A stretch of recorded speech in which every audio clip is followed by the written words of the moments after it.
नमस्कार दोस्तों, आज की कहानी में मैं बताने जा रहा हूँ महाभारत में अर्जुन की प्रतिज्ञा।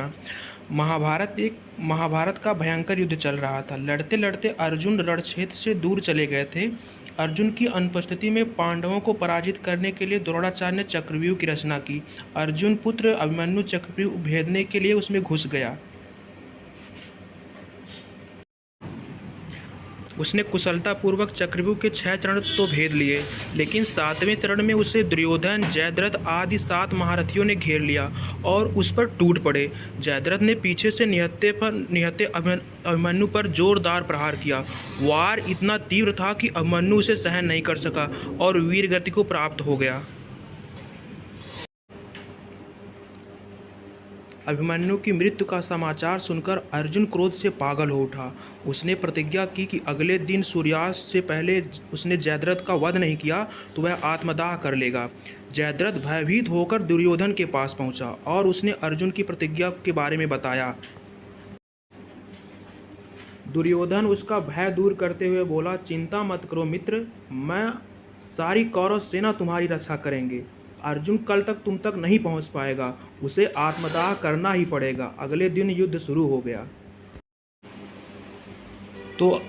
तो अब क्या था? अर्जुन की आंखें जयद्रथ को ढूंढ ही रही थी, किंतु वह कहीं नहीं मिला। दिन बीतने लगा। धीरे धीरे अर्जुन की निराशा बढ़ती ही गई। यह देख श्री कृष्ण बोले, पार्थ, समय बीत रहा है और कौरव सेना ने जयद्रथ को रक्षा कवच में घेर रखा है। अतः तुम शीघ्रता से कौरव सेना का संहार करते हुए अपने लक्ष्य की ओर बढ़ो पार्थ। यह सुनकर अर्जुन का उत्साह बढ़ा। वह जोश से लड़ने लगा, लेकिन जयद्रथ तक पहुंचना मुश्किल था। संध्या होने वाली थी, तभी श्री कृष्ण ने अपनी माया फैला दी। इसके फलस्वरूप सूर्य बादलों में ही छिप गया और संध्या का भ्रम उत्पन्न हो गया। संध्या हो गई और अर्जुन को प्रतिज्ञावश आत्मदाह करना ही होगा। यह सोचकर जयद्रथ और दुर्योधन खुशी से उछल पड़े। अर्जुन को आत्मदाह कर देखने के लिए जयद्रथ और कौरव सेना आगे आकर खुशियां मनाने लगी।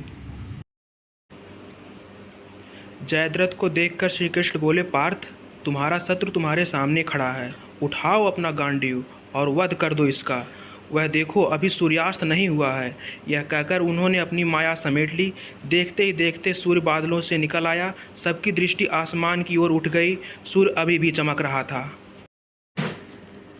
यह देख जयद्रथ और दुर्योधन के पैरों तले जमीन खिसक गई। जयद्रथ भागने को हुआ, लेकिन तब तक अर्जुन ने अपना गांडीव उठा लिया था।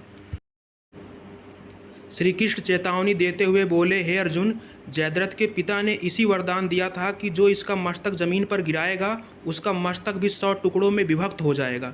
इसीलिए यदि इसका सिर जमीन पर गिरा तो तुम्हारे सिर के हे पार्थ, उत्तर दिशा में यहाँ से 100 योजन की दूरी पर जयद्रथ का पिता तप कर रहा है।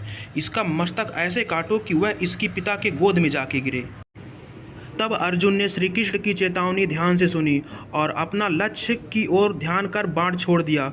उस बाण ने जयद्रथ का सिर धड़ से अलग कर दिया और उसे लेकर सीधा जयद्रथ के पिता के गोद में जा गिरा। जयद्रथ का पिता चौंक कर उठा तो उसकी गोद में से सिर जमीन पर गिर गया। सिर के जमीन पर गिरते ही उसके सिर के 100 टुकड़े हो गए। इस प्रकार अर्जुन की प्रतिज्ञा पूरी हुई।